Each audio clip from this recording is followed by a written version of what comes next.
My name's Tamara Diaz, and my partner's name is Stefan Grinnell, and we're presenting on same-sex relationships. So, what are same-sex relationships? These relationships are between two individuals of the same sex. In 2004, the U.S. Census actually found that same-sex couples make up 12% of 5.84 million households who are unmarried couples. Now, same-sex couples are considered sexual minorities, and this can cause a various amount of implications. Um, these differences in between same-sex couples and different sex couples can be the way the relationships occur, sexual activity and attitude towards exclusivity in relationships, and how the relationship tend to dissolve. Going a bit further in depth between these two types of relationships, some similarities are that they have comparable levels of satisfaction in their relationships. They tend to argue about similar issues. They communicate their feelings and opinions in very similar ways, and they appear to change for largely similar reasons.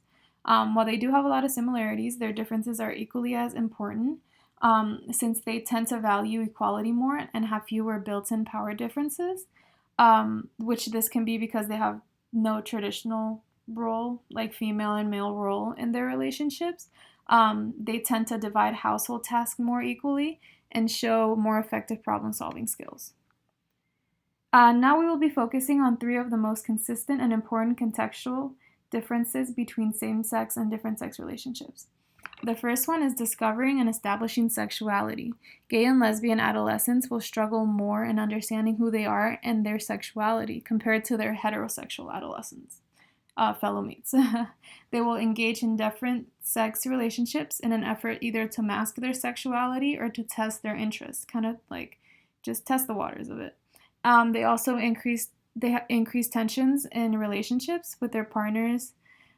This is because they may have different levels of comfort in being public about their sexuality. So one may be in the closet while the other one can be like out in public, and this can cause a little bit of friction between them.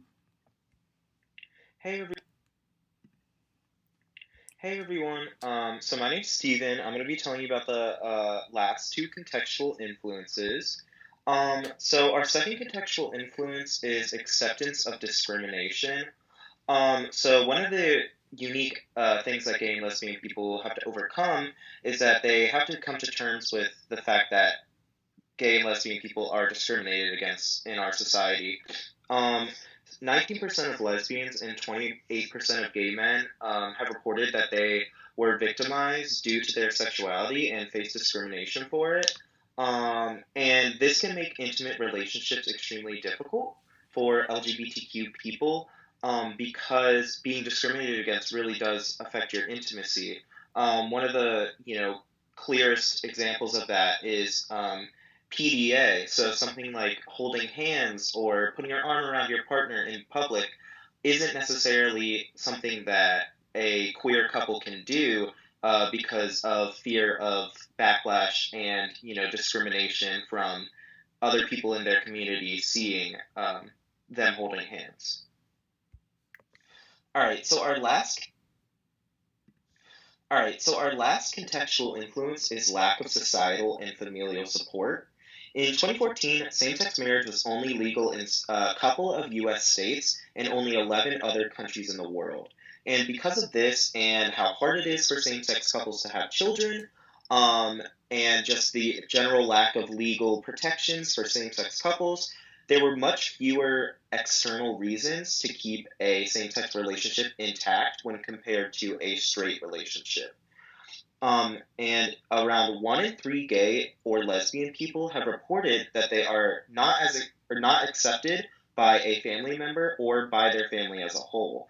And this leads to a lot of queer people reaching out to their friends for that sort of support. And gay and lesbian people were also found to be more likely to stay connected with an ex after they had broken up.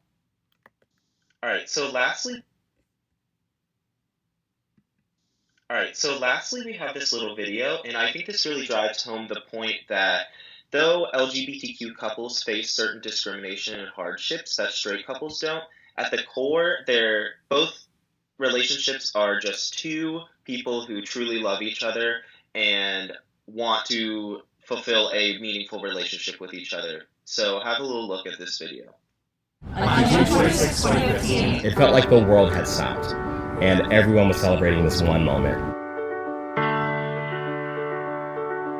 I saw it on my computer and I just froze. My heart kind of stopped. It was the most chilling, unbelievable moment. It's like, you guys, did you see this? Like, you know, like marriage equality just happened.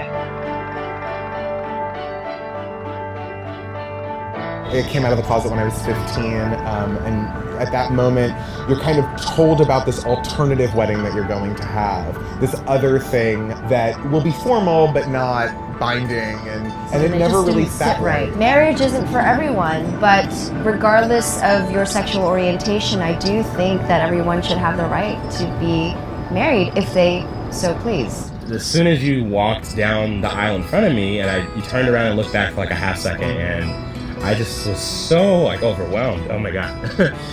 I mean, it's clear, like, there's nothing different or scary about our love. We have the right to be in love like everybody else, and we deserve it. For the rest of your lives, you're going to be there for each other. Be there when I'm sick.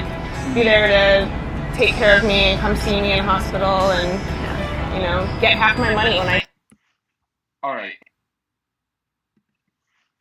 All right, and here is a list of our sources that we use, and we hope you guys learned something today, and yeah, have a great day. Thank you.